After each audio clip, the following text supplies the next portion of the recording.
این رژیمی که در حال فروپاشی است رو بار دیگر یک طناب نجات براش نفرستید، نگذارید که ادامه نظام، ادامه این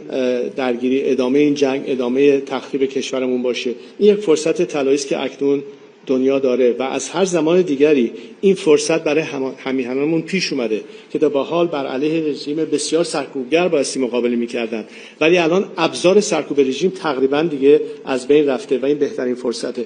و اما هر موضع‌گیری که یه رهبر سیاسی کشور دیگری در مقابل ایران میگیره